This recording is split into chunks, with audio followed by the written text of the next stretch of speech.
चुनाव की तारीखों का ऐलान हो गया है। 7 चरणों में चुनाव होंगे, तो वहीं उत्तर प्रदेश में भी 7 चरणों में ही चुनाव होंगे। वाराणसी लोकसभा सीट उत्तर प्रदेश की सबसे महत्वपूर्ण संसदीय क्षेत्रों में गिनी जाने वाली सीटों में से एक है। इस सीट पर इलेक्शन 7वें चरण यानी 1 जून को होगा। 2014 लोकसभा चुनाव के बाद से ही वाराणसी को सियासत का सबसे बड़ा अखाड़ा माना जाता है।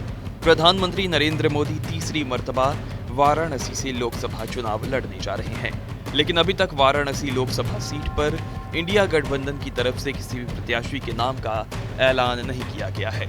लेकिन सूत्रों के हवाले से मिली जानकारी के अनुसार वाराणसी की लोकसभा सीट पर इंडिया गठबंधन के प्रत्याशी के तौर पर कांग्रेस प्रदेश अध्यक्ष अजय राय का नाम सबसे आगे चल रहा है और इस पर लगभग फाइनल मुहर भी लग चुकी है। वाराणसी की लोकसभा सीट पर अजय राय एक बार फिर प्रधानमंत्री मोदी के सामने चुनाव लड़ सकते हैं। कांग्रेस पार्टी के हाईकमान की तरफ से अजय राय के नाम पर फाइनल मुहर लग चुकी है। वहीं सीट को लेकर अजय राय से बातचीत जारी है।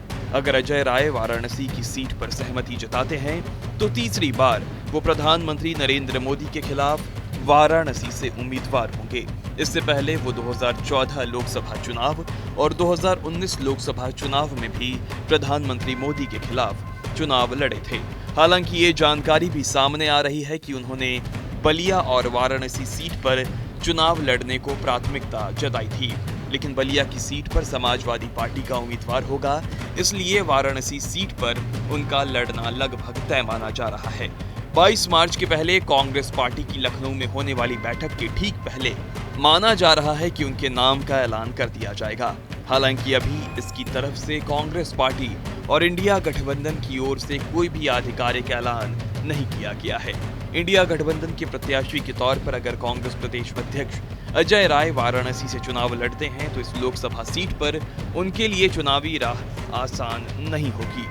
इस सीट पर बीजेपी के सबसे बड़े नेता प्रधानमंत्री नरेंद्र मोदी खुद तीसरी बार चुनाव लड़ रहे हैं और 2014 और 2019 में प्रधानमंत्री मोदी के खिलाफ न केवल अजय राय की हार हुई थी, बल्कि 2022 यूपी विधानसभा चुनाव में भी वो वाराणसी के पिंडरा विधानसभा से चुनाव हार गए थे।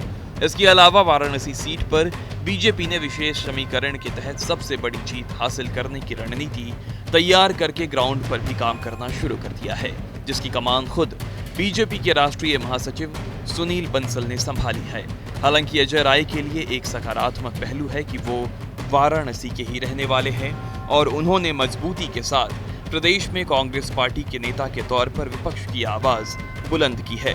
ऐसे में ये देखना दिलचस्प होगा कि आने वाले दिनों में इंडिया गठबंधन के प्रत्याशी के तौर पर अजय राय अगर वाराणसी से प्रत्याशी होते हैं तो प्रधानमंत्री नरेंद्र मोदी को इस लोकसभा सीट पर वो कितनी चुनौती दे पाएंगे। TV9 उत्तर प्रदेश, उत्तराखंड।